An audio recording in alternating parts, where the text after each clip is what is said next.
আসসালামু আলাইকুম। আমি সাথী, আপনারা দেখছেন সাথী কুকিং স্টুডিও। যারা ভিডিও খোঁজাখুঁজি পছন্দ করেন না তাদের জন্য আজ একই ভিডিওতে থাকছে 4টি ভিন্ন স্বাদের রেসিপি।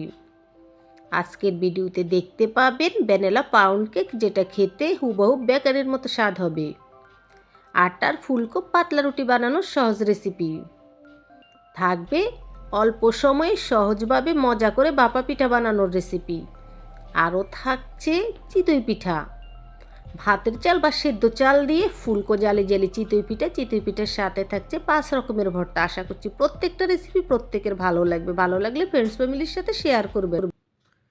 আমাদের আজকের রেসিপি ভ্যানিলা পাউন্ড কেক।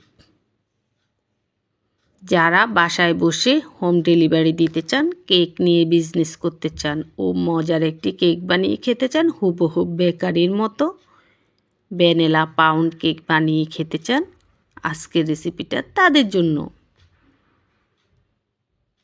আজকের এই কেকটা চুলায় হাঁড়িতে বানিয়েছি, একেবারে সহজ রেসিপিতে বানিয়েছি, যে কেউ বানাতে পারবেন। আশা করছি প্রত্যেক দিনের মতো প্রত্যেকের আমার আজকের রেসিপি ভালো লাগবে। যদি সামান্য পরিমাণও ভালো লাগে, ফ্রেন্ডস ফ্যামিলির সাথে ভিডিওটা শেয়ার করার অনুরোধ রইল। কেক বানানোর জন্য নিয়ে নিচ্ছি একটি বাটিতে নিয়ে নিলাম একটি চালনি। প্রথমে নিয়ে নিচ্ছি 85 গ্রাম ময়দা, মেজারমেন্টের 250 গ্রামের কাপের 1.25 কাপ। নিয়ে নিচ্ছি 10 গ্রাম কর্নফ্লাওয়ার, মেজারমেন্টের টেবিল চামচে উঁচু 1 টেবিল চামচ হবে। নিয়ে নিচ্ছি 1 টেবিল চামচ গুঁড়ো দুধ, 1 চা চামচ বেকিং পাউডার, 1 চা চামচের 4 ভাগের 1 ভাগ খাবার সোডা। এবার সব কিছু একসাথে মিশিয়ে নিচ্ছি।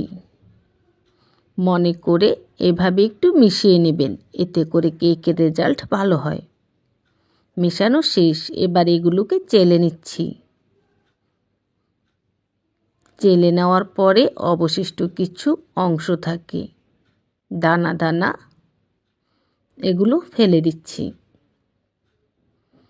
এবার এই বাটিতে রেখে এগুলোকে আবার একটু মিশিয়ে নিচ্ছি।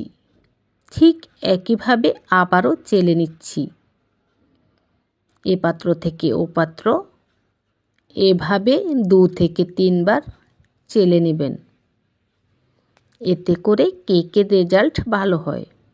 আচ্ছা দেখুন, আমি 2 বার চেলে নিছি। চেলে নেওয়ার পরে আবার এগুলোকে মিশিয়ে নিছি। এবার একটা বাটিতে করে এক সাইডে রেখে দিলাম। বাটিতে নিয়ে নিচ্ছি 2টো ব্রয়লার মুরগির ডিম। ডিমগুলো নর্মাল ফ্রিজে ছিল, আমি 1 ঘন্টা আগে নামিয়ে রেখেছি। নিয়ে নিচ্ছি 100 গ্রাম চিনি। দেখুন, এটা মেজারমেন্টের হাফ কাপ থেকে একটু উঁচু করে নিলে এখানে পুরো 100 গ্রাম চিনি। নিয়ে নিচ্ছি হাফ চা চামচ লবণ ও 1 চা চামচ ভ্যানিলা এসেন্স। এবার সব কিছু একসাথে ইলেকট্রিক বিটার দিয়ে বিট করে নিচ্ছি। ইলেকট্রিক বিটারের মিডিয়াম স্পিড রেখে যতক্ষণ না ডিমের হলদে কালার গিয়ে একেবারে সাদা ফোমি হবে, ঠিক ততক্ষণ পর্যন্ত বিট করে নিতে হবে। যাদের কাছে ইলেকট্রিক বিটার নেই, আপনারা চাইলে একটা কাঁটা চামচ অথবা হ্যান্ড উইচ দিয়ে এই কাজটা করতে পারেন। সেক্ষেত্রে সময়টা একটু বেশি লাগবে, তবে একই রকম হবে, কেকটা একই রকম হবে। আচ্ছা দেখুন, ইলেকট্রিক বিটার দিয়ে বিট করতে গিয়ে বাটিটা এরকম কাত করে ধরে বিটারের কাঁটাটা এরকম ডুবিয়ে বিট করলে খুব তাড়াতাড়ি কিন্তু ফোমি হয়, কালারটা বদলে যায়, তাড়াতাড়ি বিট হয়। আশা করছি বুঝতে পেরেছেন, এটা একটা টিপস। আচ্ছা দেখুন, একেবারে সাদা কালার ফোমি হওয়া পর্যন্ত বিট করে নিছি। তারপর এখানে দিয়ে দিচ্ছি 70 গ্রাম সয়াবিন তেল। মেজারমেন্টে 250 গ্রামের কাপে হাফ কাপ তেল নিলেই পুরো 70 গ্রাম তেল হবে। আচ্ছা, তেলটা দেওয়ার পরে আবারও খুব ভালো করে বিট করে নিছি, প্রায় 1 থেকে 1.5 মিনিটের মতো। এরই মধ্যে সুন্দর একটা ফোমি হয়ে গেছে এবং সাদাটে কালার এসে গেছে। এই দেখুন, ঠিক এই রকম ঘনত্ব হয়েছে। এই পর্যায়ে আগে থেকে যে শুকনো উপকরণগুলো মিশিয়ে রেখেছি সেগুলো মেশাতে হবে। তো ইলেকট্রিক বিটারের লো স্পিডে চাইলে এগুলো মিশিয়ে নিতে পারেন, আবার আপনি কাঁটা চামচ হ্যান্ডউইচ দিয়েও মিশাতে পারেন। আমি ইলেকট্রিক বিটারের লো স্পিডে এগুলোকে মিশিয়ে নিচ্ছি। যেহেতু ইলেকট্রিক বিটার দিয়ে কাজটা করছি, এটা হাতে আছে, তো এটা দিয়েই মিশিয়ে নিচ্ছি। একবারে মেশাবো না, অল্প অল্প করে দেব। 3 থেকে 4 বার এভাবে অল্প অল্প করে দেব আর মেশাবো।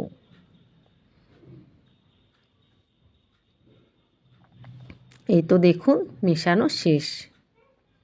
এবার বাটির 4 ছাটের গুলো মাঝখানে এনে আবারও একটু বিট করে নেব। অবশ্যই মনে করে এভাবে বাটির 4 ছাটের গুলো মাঝখানে নিয়ে আসবেন এবং তারপর আবারও কয়েক সেকেন্ড বিট করে নিলেই হয়ে যাবে কেকের জন্য রেডি। আচ্ছা, আজকের ভিডিওটা দেখতে গিয়ে আপনারা যদি কোনো কিছু বুঝতে অসুবিধা হয় সেক্ষেত্রে কমেন্ট করবেন, আমি উত্তর দেব। কয়েক সেকেন্ড বিট করে নিছি, বাস কেকের জন্য পুরো রেডি। দেখুন মিশ্রণের ঘনত্বটা কেমন হয়েছে, দেখেই বুঝে নিন। আর বুঝতে হবে না, আপনারা পরিমাপ আমি যেভাবে দিছি ঠিক সেভাবে মেপে মেপে নেবেন। এই দেখুন একেবারে রাবারের মতো হয়ে গেছে আর এর ঘনত্বটা এমন হয়েছে। আচ্ছা, কেকটা যে কোনো বাটিতে বসাতে পারবেন, অসুবিধা নেই। তো আমি এই বাটিতে বসাবো। এক টুকরো লেখালেখির কাগজ দিয়ে বাটির ভিতরে কাগজে খুব ভালো করে সয়াবিন তেল মেখে নিছি। এবার কেকের মিশ্রণটা আবারও একটু নেড়ে নিয়ে কিছুটা উপর থেকে বাটির মধ্যে ঢেলে নিচ্ছি।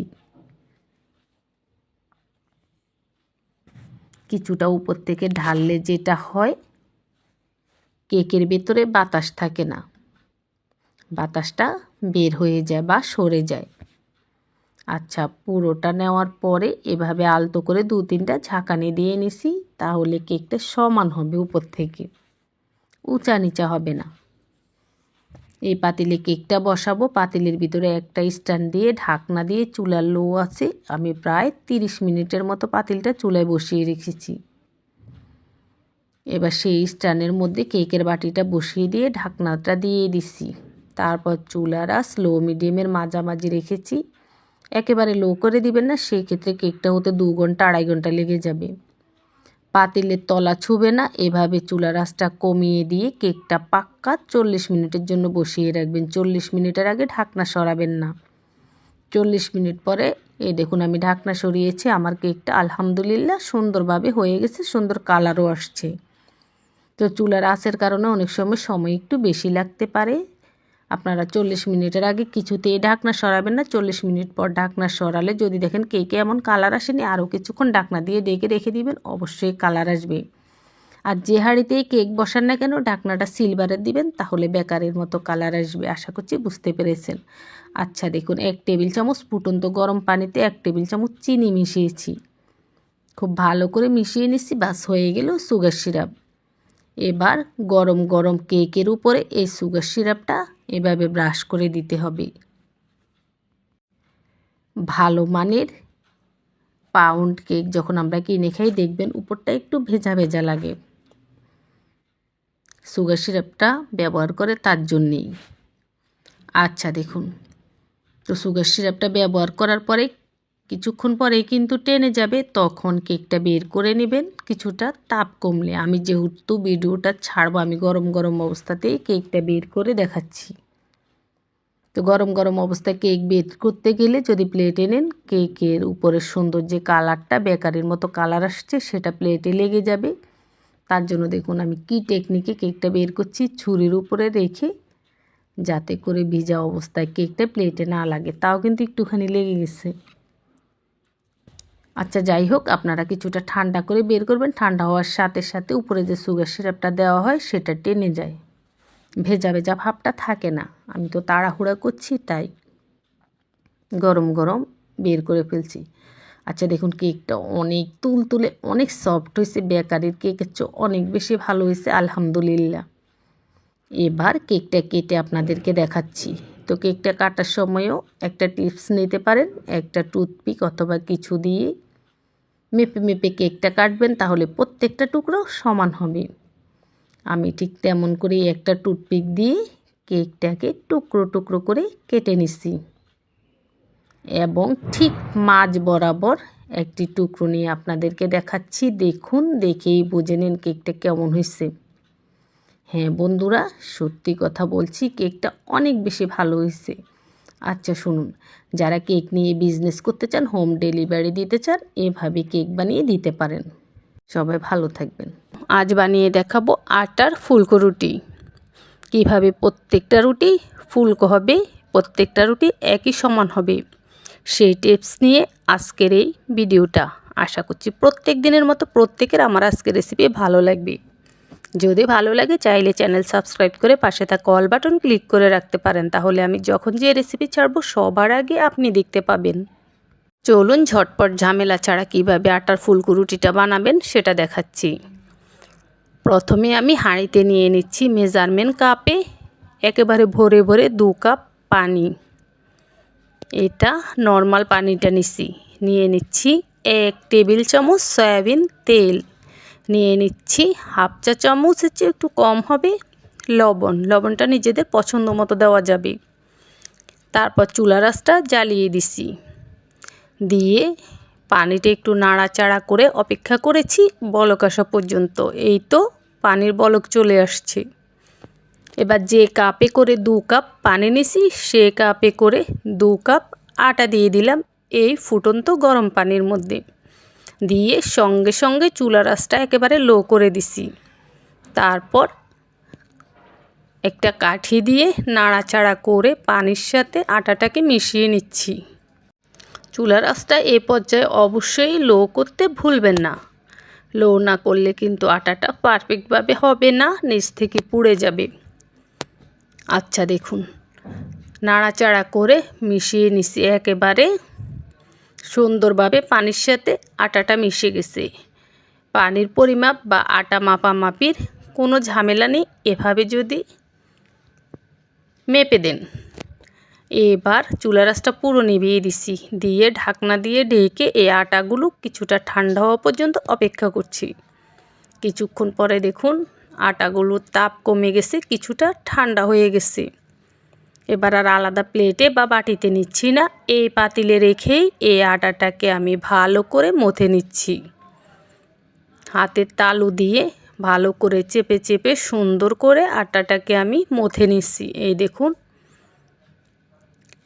এই আটাটা মথতে আমার কোনো এক্সট্রা আটার গুঁড়া ব্যবহার করতে হয়নি, এটা এমনিই মথে নিছি, হাতে লাগেনি। অনেক সফট হয়েছে কিন্তু হাতে লাগেনি।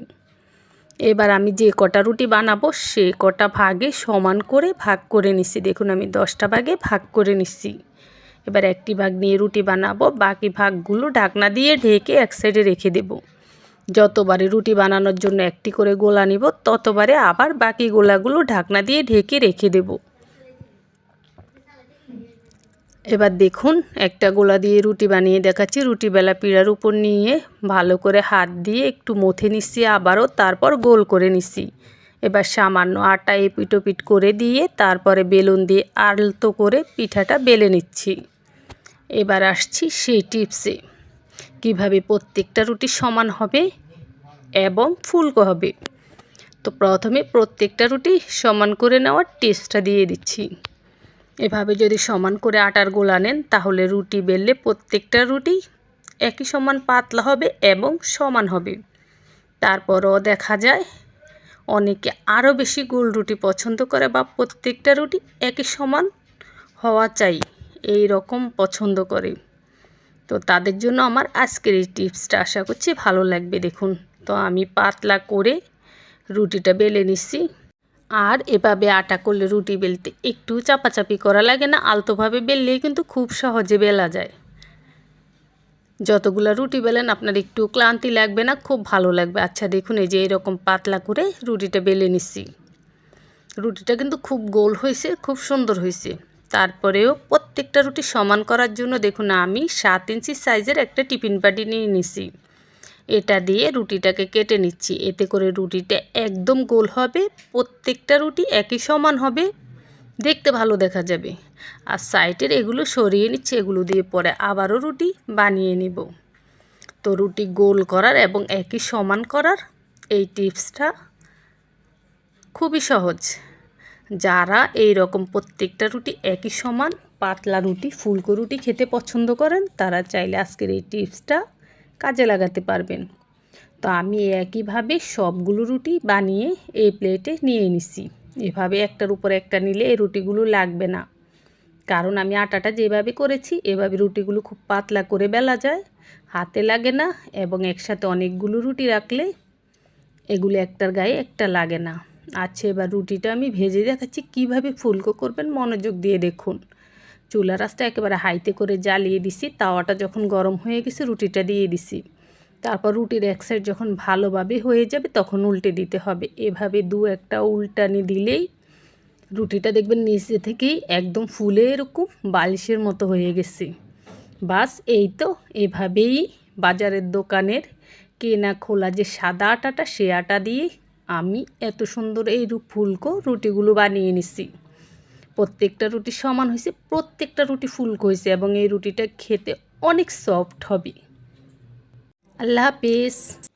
আমাদের আজকের রেসিপি ভাপা পিঠা, মাত্র 10 মিনিটে পুরো পরিবারের জন্য সহজভাবে ভাপা পিঠা বানিয়ে ফেলতে পারবেন এই রেসিপিতে।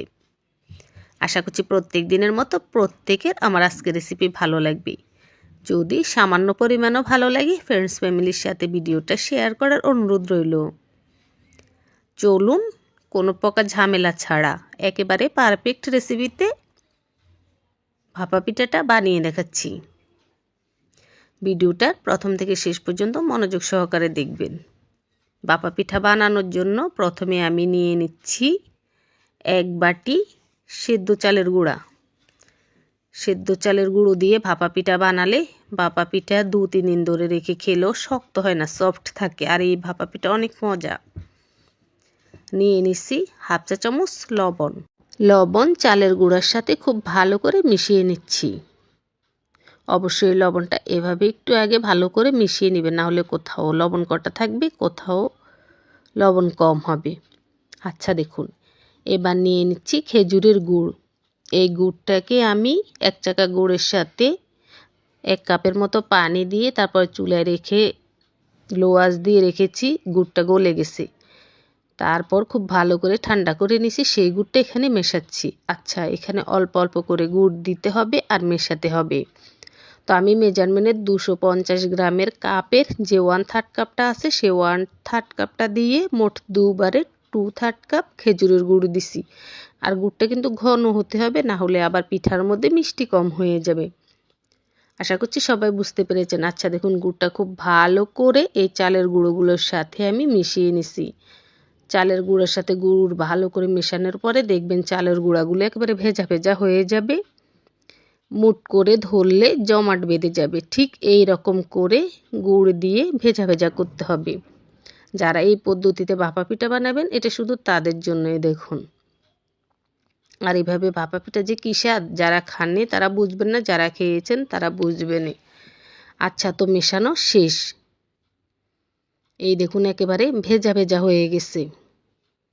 এগুলো দোকান থেকে ভাঙিয়ে আনছি, তাজা তাজা চালের গুঁড়া দিয়ে বানাচ্ছি। তো আপনারা চাইলে শুকনো চালের গুঁড়ো দিয়ে একেভাবে করতে পারেন, সেই ক্ষেত্রে গুড় আর একটু বেশি লাগবে। আর না হয় গুড় যদি বেশি দিতে না চান, সামান্য একটু করে দুধ মিশিয়ে দিবেন বা পানি মিশিয়ে দিবেন, তাহলে হবে। এরকম ভেজা ভেজা করতে হবে। আচ্ছা, যে কাপ দিয়ে মেপে গুড় নিছি, সেই কাপ দিয়ে মেপেই 2/3 কাপ একেবারে ফ্রেশ নারকেল নিয়েছি। এবার নারকেলটাকেও খুব ভালো করে চালের গুঁড়ার সাথে মিশিয়ে নিছি। মেশানো শেষ। এই দেখুন, গুড় নারকেল মেশানোর পরে এগুলার কি অবস্থা, ঠিক এমন করে মেশাবেন। এবার ভাপা পিঠা বানিয়ে দেখাচ্ছি।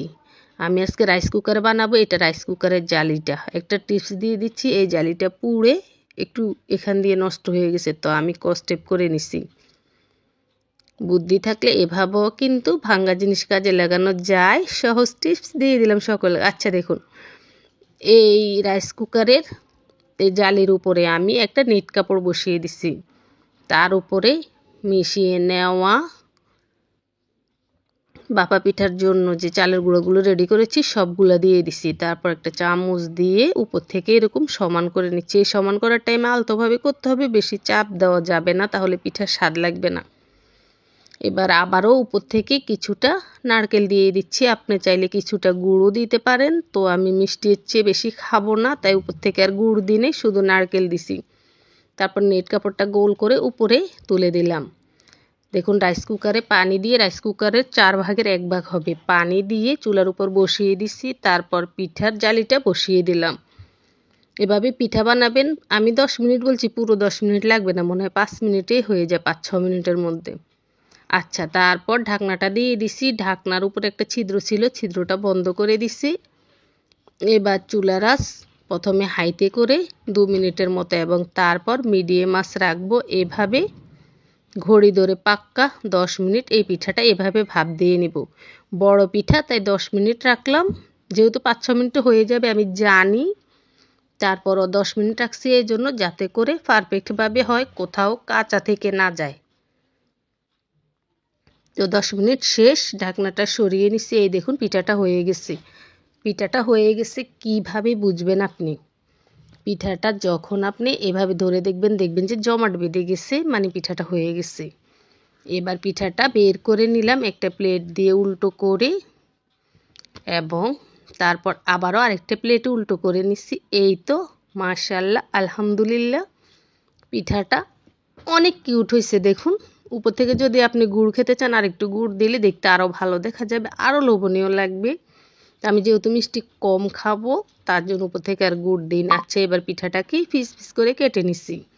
বাস এভাবেই পুরো পরিবারের জন্য সহজ রেসিপিতে ভাপা পিঠা বানিয়ে ফেললাম। আপনারাও ভিডিওটা দেখে বানিয়ে ফেলুন।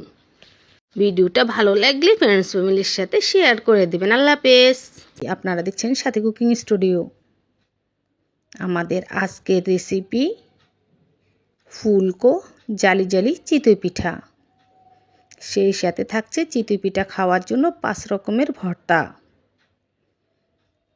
আশা করছি প্রত্যেক দিনের মতো আমার আজকের রেসিপি সকলের ভালো লাগবে। যদি সামান্য পরিমাণও ভালো লাগে, ফ্রেন্ডস ফ্যামিলির সাথে ভিডিওটা শেয়ার করবেন। চলুন 5 রকমের ভর্তা ও ফুলকো জালি জালি চিতই পিঠা বানিয়ে দেখাচ্ছি। ভিডিওটার প্রথম থেকে শেষ পর্যন্ত মনোযোগ সহকারে দেখবেন, ইনশাআল্লাহ পারফেক্টভাবে বানাতে পারবেন যে কেউ। প্রথমে ভর্তা বানিয়ে নিচ্ছি। ভর্তা বানানোর জন্য তাওয়া দিয়ে দিলাম চুলায়। তাওয়ায় আমি অল্প করে একটু সরিষার তেল দিয়ে দিছি। অতিরিক্ত তেল দিবেন না ভর্তার মধ্যে, তাহলে ভর্তার মজা লাগবে না। সামান্য 1 চা চামচের মতো বা তার চেয়ে কম দেবেন। এবার এই তেলের মধ্যে আমি কিছু কাঁচামরিচ দিয়ে দিছি। ঝালটা আপনি যেমন খেতে পছন্দ করেন সেভাবে মরিচ নেবেন। প্রত্যেকটা মরিচ একটা টুথপিক দিয়ে কিন্তু একটু ফুটো করে নিছি। তেলের মধ্যে দেওয়ার আগে কাঁচামরিচ ফুটো করে নেবেন, তাহলে ছিটকে গায়ে পড়বে না। না হলে কিন্তু কাঁচামরিচ ছিটকে গায়ে পড়ে, অনেক সময় হাত পায়ে পড়লে অনেক জ্বালা পোড়া করে। আশা করছি বুঝতে পেরেছেন। তো দেখুন, কিছুক্ষণ আমি কাঁচামরিচগুলোকে টেলে নিছি। এগুলোর কাঁচামরিচের কাঁচা গন্ধটা গিয়ে সুন্দর ঘ্রাণ বের হয়েছে। এই পর্যায়ে এর সাথে দিয়ে দিছি একটি পেঁয়াজ কুচি। পেঁয়াজ কুচি দিয়ে আবারও একটু নেড়ে চেড়ে ভেজে নিচ্ছি। অতিরিক্ত ভাজা লাগবে না, পেঁয়াজেরও হালকা কাঁচা গন্ধটা গিয়ে মিষ্টি মিষ্টি ঘ্রাণ বের হওয়া পর্যন্ত ভাজলেই চলবে। এই তো হয়ে গেছে। এবার এখানে দিয়ে দিচ্ছি ধনিয়া পাতা কুচি। এখানে আমি বাজার থেকে কেনা 10 টাকার মতো ধনিয়া পাতা কুচি দিছি। ধনিয়া পাতা খুব ভালো করে পরিষ্কার করে বেছে ধুয়ে তারপর পানি ঝরিয়ে নিছি। ধনিয়া পাতাটাও দিয়ে দেখুন উল্টে পাল্টে নাড়াচাড়া করে কিছুক্ষণ একসাথে ভেজে নিচ্ছি। আর এই পর্যায়ে চুলার আঁচটা কিন্তু মিডিয়ামে। ধনিয়া পাতা থেকে যে পানিটা বের হবে এক্সট্রা, পানিটা যাওয়া পর্যন্ত একটু ভেজে নিলে হবে। তবে একেবারে বেশি ভেজে টালা টালা বা শুকনো শুকনো ভাজা ভাজা করা যাবে না, ঠিক আমি যেমন করেছি। তো এগুলো তুলে রেখেছি। এগুলো দিয়ে আমি ধনিয়া পাতার ভর্তা বাটবো। এই একটা ভর্তার জন্য রেডি। এবার আরেকটা ভর্তা বাটার জন্য আবারও আমি তাওয়াটা পরিষ্কার করে প্রথমে ধুয়ে নিছি, তারপর তাওয়া গরম হওয়ার পরে 1 চা চামচের মতো সরিষার তেল দিয়ে দিছি এখানে 10-12টির মতো হবে শুকনো মরিচ। শুকনো মরিচগুলো একটু ভেজে নিচ্ছি। শুকনো মরিচগুলো 1 থেকে 1.5 মিনিটের মতো ভাজলে দেখবেন মরিচের ভাজা ভাজা একটা গ্রান বের হবে। মরিচ কালো করা যাবে না, এরকম লাল লাল থাকতেই এর সাথে দিয়ে দিতে হবে রসুনের কোষ। তো আমি 2টো রসুনের কোষ দিলাম। এবার রসুনের কোষগুলো একটু ভেজে নিচ্ছি। সব কিছু ভাজতে ভাজতে মরিচ আরও ভাজা ভাজা হবে। প্রথম অবস্থায় মরিচের থেকে সুন্দর একটা গ্রান বের হলেই রসুন দিয়ে দিবেন। কালো কালো করলে ভর্তার কালার সুন্দর হয় না, ভর্তার টেস্ট হয় না। আচ্ছা দেখুন, রসুনও একটু ভেজে নিছি, তারপরে এবার একটি পেঁয়াজ কুচি দিয়ে দিছি। এবার আবারও মরিচ, পেঁয়াজ, রসুন একসাথে ভেজে নিচ্ছি। আমি যেভাবে করছি প্রত্যেকটা জিনিস সেভাবে করে ভর্তা বানাবেন। এই ভর্তাটা শুধু চিতই পিঠা নয়, এটা আপনারা ভাতের সাথেও খেতে পারবেন। একসাথে বেশি করে বানিয়ে নর্মাল ফ্রিজে রেখেও 2-3 দিনের মতো খেতে পারবেন। আচ্ছা দেখুন, সব কিছু একসাথে কিছুক্ষণ ভেজে নিছি। এরই মধ্যে মরিচটা আর একটু ভাজা ভাজা হয়েছে, পেঁয়াজের মধ্যে আর রসুনের মধ্যে একটু গোল্ডেন কালার চলে আসছে। এবার এগুলো নামিয়ে এক সাইডে রেখে দিচ্ছি। তারপর তাওয়াটা পরিষ্কার করে আবারও আমি ধুয়ে নিছি। তাওয়া গরম হওয়ার পরে 1 চা চামচের মতো সরিষার তেল দিয়ে দিছি। এবার এখানে দিয়ে দিচ্ছি চেপা শুটকি। এখানে 8টি চেপা শুটকি। তো আপনারা তো বানালে বাজারের দোকানের কেনা চেপা শুটকি দিয়ে বানাবেন, আর আমার এটা হচ্ছে আমার হাতে করা চেপা শুটকি। এটা একটু টাইট ফিট, বাজারেরটা তো তেলের উপর দিলেই গলে যায়। তো যে চেপা শুটকি করেন না কেন, চুলার আঁচটা একেবারে হালকা রাখবেন। তারপর উল্টে পাল্টে এগুলো ভেজে নেবেন। এতে করে যেটা হবে, চেপা শুটকিটা ভালো করে ভাজা হয়ে মচমচা হবে, সুন্দর গ্রান বের হবে, ভাজা ভাজা, পুড়বে না। আর যদি চুলার আঁচ বাড়িয়ে দিয়ে তাড়াহুড়া করেন তাহলে পুড়ে যাবে, সেই ক্ষেত্রে ভর্তাটা খেতে তিতো লাগবে। আশা করছি বুঝতে পেরেছেন। অনেকটা সময় নিয়ে আমি এই চেপা শুটকিগুলোকে উল্টে পাল্টে মুচমুচে করে ভেজে নিছি। তারপর যে পেঁয়াজ মরিচ ভেজেছি সেগুলোর সাথে চেপা শুটকিটা রেখে দিচ্ছি। এই 2টা ভর্তার জন্য রেডি করলাম। এবার এখানে আমি আবারও তাওয়াটা পরিষ্কার করে ধুয়ে নিছি। প্রত্যেকটা ভর্তার জন্য রেডি করার পর তাওয়াটা কিন্তু আমি ধুয়ে নিতেছি। তারপর 1 চা চামচ সরিষার তেল দিয়ে এর মধ্যে আমি 5টি কাঁচামরিচ ও 1টি পেঁয়াজ দিয়ে একটু ভেজে নিছি। কাঁচা কাঁচা গন্ধ যাওয়া পর্যন্ত ভেজে নিছি। তারপর সামান্য ধনিয়া পাতা দিয়ে আবারও একটু ভেজে নিচ্ছি। এগুলোকে আমি সরিষা ভর্তার সাথে দেব, কাঁচা সরিষার সাথে। আচ্ছা সেটা দেখাবো, দেখুন। তো এগুলো আমি নামিয়ে সরিষার সাথে রেখে দিলাম। তারপরে এই তাওয়ায় আবারও আমি 1 চা চামচ সরিষার তেল দিয়ে দিচ্ছি 4টি শুকনো মরিচ। মরিচগুলো একটু হালকা ভেজে নেব কাঁচা গন্ধ যাওয়া পর্যন্ত। তারপর এই মরিচের সাথে দিয়ে দিচ্ছি একটি পেঁয়াজ কুচি। পেঁয়াজটা দিয়ে আবারও পেঁয়াজ আর মরিচ একসাথে ভেজে নিচ্ছি। পেঁয়াজের কাঁচা কাঁচা গন্ধ গিয়ে একটু মিষ্টি মিষ্টি গ্রান আসা পর্যন্ত ভেজে নেব। অতিরিক্ত না, গোল্ডেন করতে হবে না বা অতিরিক্ত ভাজা ভাজা করতে হবে না। তো পেঁয়াজের সাথে সাথে মরিচটা কিন্তু আরেকটু ভাজা হয়ে গেছে। এবার এখানে আমি 1 টেবিল চামচের মতো কালো জিরা দিয়ে দিচ্ছি। এটা কালো জিরার ভর্তা হবে। এবার পেঁয়াজ মরিচ আর কালো জিরাটাকে ভালো করে ভেজে নিচ্ছি। কালো জিরা ধুয়ে পরিষ্কার করে নিছি। তো কালো জিরার ভেজা ভাবটা গিয়ে কালো জিরা ভাজা ভাজা হয়ে একটা সুন্দর গ্রান হওয়া পর্যন্ত ভেজে নিতে হবে। এভাবে অবশ্যই ভেজে কালো জিরার ভর্তা করবেন, তাহলে যেটা হবে কালো জিরার ভর্তা তিতো লাগবে না। হালকা একটু লাগতে পারে কিন্তু তিতো লাগবে না। তো এগুলো ভাজা শেষ। এবার এগুলোর সাথে আমি সামান্য একটু ধনিয়া পাতা দিয়ে আবারও একটু ভেজে নিচ্ছি। তারপর নামিয়ে নেব। কালো জিরার ভর্তার জন্য এইটুকু রেডি করলাম। আমি অল্প অল্প করে করছি, অনেক পদের ভর্তা করব। আপনারা চাইলে একসাথে বেশি করে টিফিন বক্সে রেখে নর্মাল ফ্রিজে রেখে 3 দিন ধরে খেতে পারবেন। আচ্ছা দেখুন, এগুলো নামিয়ে আবারও আমি তাওয়াটা পরিষ্কার করে ধুয়ে নিচ্ছি। এবার তাওয়ার মধ্যে আবারও 1 চা চামচ সরিষার তেল দিয়ে দিছি। আমি কিন্তু তেল বেশি ব্যবহার করতেছি না, 1 চা চামচের চেয়েও কম হবে আন্দাজ করে করে বোতল থেকে দিতেছি। তেলটা যত কম দিবেন ততই ভালো ভর্তা। তেল বেশি দিলে ভর্তা বেশি মজা হয় না। আচ্ছা দেখুন, এই তেলে আমি 4টি শুকনো মরিচ ও 1টি পেঁয়াজ দিয়ে ভেজে নিচ্ছি। শুকনো মরিচ আর পেঁয়াজের কাঁচা গন্ধ গিয়ে ভাজা ভাজা গন্ধ বের হওয়া পর্যন্ত ভেজে নিছি। এবার এখানে দিয়ে দিচ্ছি একটি পাকা টমেটোটা আমি পাতলা পাতলা করে কেটে নিচ্ছি। টমেটোটা দিয়েও সব কিছু একসাথে ভেজে নিচ্ছি। টমেটো ভাজতে ভাজতে দেখবেন টমেটোর গা থেকে কিছুটা পানি ছাড়বে। সেই পানিটা শুকানো পর্যন্ত টমেটোটা ভাজতে হবে। তো আমি ঠিক সেভাবেই ভেজে নিছি এবং এর সাথে সামান্য একটু ধনিয়া পাতা দিয়ে আবার একটু ভেজে নিচ্ছি। এই তো টমেটোর ভর্তার জন্য এটা রেডি করলাম। এবার এটাও আমি নামিয়ে নিচ্ছি। দেখুন একদম এরকম শুকনো শুকনো হওয়া পর্যন্ত ভেজে নেবেন। এই দেখুন 5টা ভর্তার জন্য সব কিছু রেডি করেছি। এটা হচ্ছে প্রথম যেটা করেছি কাঁচামরিচ, ধনেপাতা, পেঁয়াজ, রসুনের। আর এটা হচ্ছে টমেটোরটা। এটা হচ্ছে এই যে সরিষার ভর্তা ভাজবো।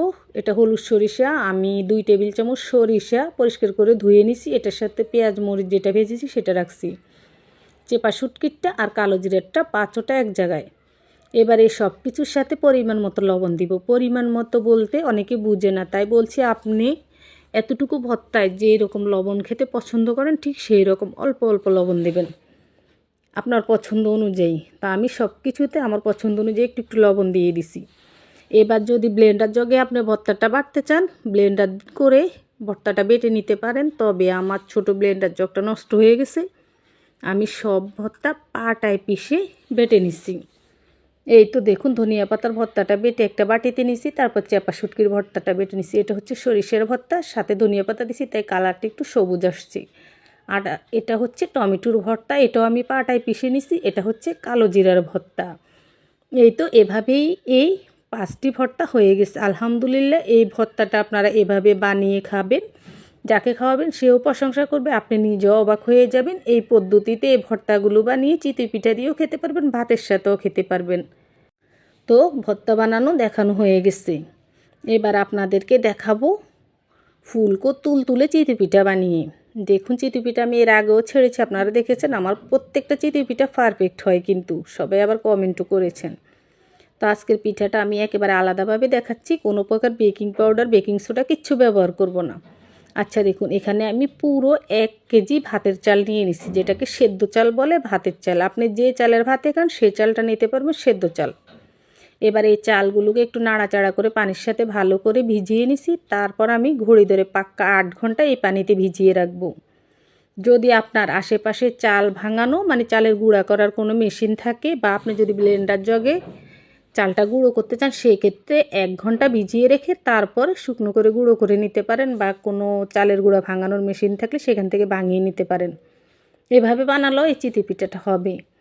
তো আমার আশেপাশে কিন্তু আছে চালের গুঁড়া ভাঙানোর মেশিন, তারপরও আমি ব্লেন্ডার জগে করব, তাই এগুলোকে ঘড়ি ধরে পাক্কা 8 ঘন্টা ভিজিয়ে রাখছি। 8 ঘন্টা পরে দেখুন এগুলো ফুলে ভাতের মতো হয়ে গেছে, নরম হয়ে গেছে। এখন এগুলোকে খুব ভালো করে পরিষ্কার করে কয়েকবার পানি বদলে বদলে ধুয়ে নিছি।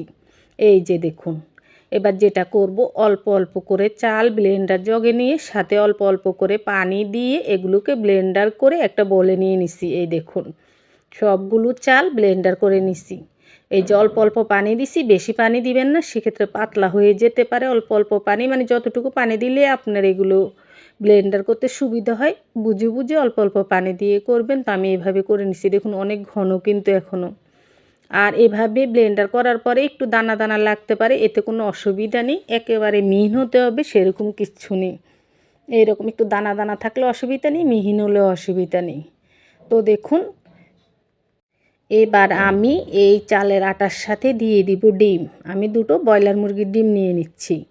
আপনারা চাইলে 2টো হাঁসের ডিম নিতে পারবেন, দেশি মুরগির ডিমও নিতে পারবেন। তো ডিম 2টো আলাদা জায়গায় ফেটিয়ে নেবেন, অনেক সময় ডিমের ভিতরে পচা থাকে তার জন্য। আর এখানে নিয়ে নিচ্ছি আমি 1/2 টেবিল চামচ লবণ। লবণটা লাগলে পরে আরও দিব, প্রথমে এইটুকু দিছি। 1 কেজি চালের আটা অনেকটা আটা, তো আপনি আপনার পছন্দ মতো লবণ দিবেন। এবার দেখুন খুব ভালো করে ডিম লবণ এই চালের আটার সাথে মিশিয়ে নিচ্ছি। ডিমটা মেশানোর পরে পানি লাগলে পানি দিবেন, এর আগে দেবেন না। ডিম মেশানোর পরে ডিমের তরলের কারণে আটাটা পাতলা হবে, তারপর বুঝে বুঝে পানি দিতে সুবিধা। আগে থেকে পানি দিলে আটা বেশি পাতলা হয়ে যাবে, পরে পিঠা বানাতে গেলে হয়তো দেখা যাবে পুরো আটাটাই নষ্ট হয়ে যাবে। আচ্ছা দেখুন, তো ডিমটা খুব ভালো করে মেশানোর পরে আমি অল্প অল্প করে নর্মাল পানি, খুব ভালো করে শুনুন, কুসুম গরম না গরমও না, কল থেকে নিয়ে নর্মাল পানি অল্প অল্প করে দিয়ে পিঠার জন্য আটাটা মেখে নিচ্ছি। চিতই পিঠা বানানোর জন্য আটার ঘনত্ব যেমন রাখে ঠিক তেমন। তো দেখুন আমি অল্প অল্প করে মেশানোর পরে ঘনত্বটা কী রকম রাখবেন আপনাদের বুঝিয়ে দিচ্ছি। এই দেখুন চামচে নিয়ে উপর থেকে ফেলবেন, ঠিক এই রকম ঘনত্ব রাখবেন। এর চেয়ে ঘন করবেন না, তাহলে পিঠা হবে ঠিকই, পিঠা ফুলকো হবে না, জালি জালি হবে না। আচ্ছা, আমি একটু লবণ টেস্ট করে দেখেছি যে লবণটা কম হয়েছে, আর একটু লবণ দিয়ে দিছি। তো আমি আমার মতো লবণ দিছি, আপনারা আপনাদের পছন্দ মতো লবণ টেস্ট করে লাগলে একটু দেবেন। তারপরে মনে হয়েছে যে বেশি কোনো, আমি আরও সামান্য একটু পানি দিয়ে দিছি এবং চামচ দিয়ে অনবরত নাড়াচাড়া করে খুব ভালো করে মিশিয়ে নিচ্ছি। বন্ধুরা, চিতই পিঠা বানানোর এটাই কিন্তু টিপস। আপনি আতপ চালের আটা মাখেন আর সিদ্ধ চালের আটাই মাখেন, যেহেতু আমি আজকে সিদ্ধ চালেরটা দেখাচ্ছি, দেখুন খুব ভালো করে চামচ দিয়ে নাড়বেন। যত নাড়বেন ততই মানে এটা ফেটবে, ভালোভাবে মিশবে, পিঠাটা ভালো হবে। তো ফাইনালি মাখামাখি শেষ। দেখুন তারপর ঘনত্ব এইরকম হয়েছে, ঠিক এইরকম ঘনত্ব হতে হবে। এর চেয়ে ঘন হলে আপনার পিঠা হবে, পিঠা ফুলকো হবে না, জালি জালি হবে না। তো ঘনত্বটা বোঝা খুব দরকার। আচ্ছা দেখুন, তারপরেও যদি আপনি পিঠা বানাতে গেলে দেখেন ফুলছে না, পিঠাটা ফুলছে না, জালি জালি হচ্ছে না, আপনি সামান্য একটু পানি পরে মিশিয়ে নেবেন। তারপর একটা পিঠা দিলে দেখবেন ফুলকো হবে, জালি জালি হবে, তখনই আপনি বুঝে যাবেন যে পিঠাটা পারফেক্ট। আর পানিটা মেশাতে খুব সাবধান, অল্প অল্প মেশাবেন, একবারে ধুম করে দেওয়া যাবে না। আজকে চিতই পিঠাটা আমি মাটির হাঁড়িতে বানাবো। আপনি চাইলে একই পদ্ধতিতে লোহার যে হাঁড়িগুলো পাওয়া যায়, হাঁড়িগুলোর নাম যেন কি আমি এখন ভুলে গেছি, ওটাকে কি যেন বলে, লোহার, অনেক ভারী, ওই হাঁড়িগুলোতেও বানাতে পারবেন। তো যে হাঁড়িতেই বানান, হাঁড়ি প্রথমে চুলার লো আছে, চুলায় দিয়ে আধ ঘন্টার মতো রেখে দেবেন। ধীরে ধীরে গরম হবে, একেবারে ধুম করে আগুন দিয়ে হাঁড়ি বসানো যাবে না। যখন আধ ঘন্টা পরে চুলার লো আছে, হাঁড়িটা খুব ভালো করে গরম হবে, তখন 1 থেকে 2 চামচের মতো তেল দিয়ে দিবেন এবং একটা টিস্যু দিয়ে খুব ভালো করে হাঁড়িটা মুছে নেবেন, ঠিক আমি যেভাবে মুছে নিছি। তেল দিয়ে মুছে নেওয়ার পরেও 2-3 মিনিট চুলার উপর হাঁড়িটা এভাবে রেখে দিবেন। দেখবেন তেলটা টেনে গেছে পাতিলে। তারপর পিঠার জন্য আটা দিয়ে দিবেন। তো একটা চামচ অথবা কাপ মেপে মেপে দিবেন, তাহলে প্রত্যেকটা পিঠা সমান হবে। এতে করে সবগুলো পিঠা একসাথে হলে দেখতে ভালো দেখা যাবে। আমি এই পর্যায়ে চুলার আঁচটা মিডিয়াম করে দিছি এবং তারপর একটা পিঠার জন্য কাপ মেপে 1 কাপ আটা দিয়ে দিছি, দিয়ে ঢাকনা দিয়ে ঢেকে দিছি 2 থেকে 3 মিনিটের মধ্যে। আসলে ঘড়ির টাইমটা ধরে নিয়ে আন্দাজ করে বলতেছি। 2 থেকে 3 মিনিটের মধ্যে পিঠাটা হয়ে যায়। যাই হোক, আপনি একটি পিঠা বানালে বুঝতে পারবেন যে কতক্ষণের মধ্যে হয়ে গেছে। দেখুন আলহামদুলিল্লাহ পিঠাটা ফুলকো হয়েছে এবং অনেক জালি জালি হয়েছে, পিঠাটা খুব সুন্দরভাবে হয়েছে। এই দেখুন, আমি এই পাতিলের উপর রেখেই দেখাচ্ছি। অনেক আপুরা কমেন্ট করে যে এই পিঠাটা আপনি বানাননি, ওইটা বানাননি, বা এই কেকটা আপনি বানাননি, তার জন্য পাতিলের উপরে রেখে উল্টে পাল্টে ভালো করে দেখিয়ে দিলাম। তো এভাবে এই পিঠাটা বানিয়ে নিছি, ঠিক একইভাবে আমি প্রত্যেকটা পিঠা বানিয়ে নেব। তো আপনাদেরকে প্রথমে 2-4টা বানিয়ে দেখাচ্ছি। এই দেখুন আরও একটা পিঠা বানিয়েছি। প্রত্যেকটা পিঠা একই রকম ফুলবে, একই রকম জালি জালি হবে এবং এই পিঠাগুলো খেতে অনেক মজা। মানে আপনি যদি চিতই পিঠা খেতে মন চায় ভর্তা দিয়ে, তাহলে আপনি এই পদ্ধতিতে বানিয়ে খাবেন। এর উপরে আর কোনো চিতই পিঠা হবেই না। আলহামদুলিল্লাহ, আমি আপনাদেরকে যে কোনো ভিডিও দেখাইলে আমি একটা কথা কিন্তু প্রায় ভিডিওতে বলি যে বন্ধুরা 100% গ্যারান্টি। আমি প্রথমে টেস্ট করি, ভালো হলে পরে আপনাদেরকে দেখাই, না হলে কিন্তু দেখাই না। ঠিক সেরকম এই রেসিপিটাও গ্যারান্টি রেসিপি। আচ্ছা দেখুন, তারপরে এই পাঁচপতের ভর্তা দিয়ে এই পিঠাগুলো খাওয়া হবে। তো আশা করছি আমার আজকের ভর্তা এবং চিতই পিঠার রেসিপি আপনাদের সকলের কাছে ভালো লাগছে। আরও একটা পিঠা বানিয়ে নিছি। দেখুন এভাবেই আমি একটা একটা করে সবগুলো পিঠা বানাবো। আর 1 কেজি চালের আটা তো অনেক পিঠা হবে। আপনি চাইলে অর্ধেক আটা দিয়ে যদি পিঠা বানান, বাকি অর্ধেক আটা বক্স ভরে নর্মাল ফ্রিজে রেখে দিতে পারবেন, পরের দিন আবার খাবেন। যদি একসাথে বেশি করে বানান, আটা নষ্ট হবে না, 1 দিন 2 দিন পরে বানাতে পারবেন। দেখুন আরও একটা পিঠা বানিয়ে নিছি। তো আজকে 4টি পিঠা বানিয়ে আপনাদেরকে দেখালাম, পরে পরে আমি আরও পিঠাগুলো বানিয়ে নেব। এখন ভিডিওটা শেষ করব, তার জন্য এই অল্প কটা বানিয়ে আপনাদেরকে দেখিয়ে দিলাম। সবাই ভালো থাকবেন, আল্লাহ হাফেজ।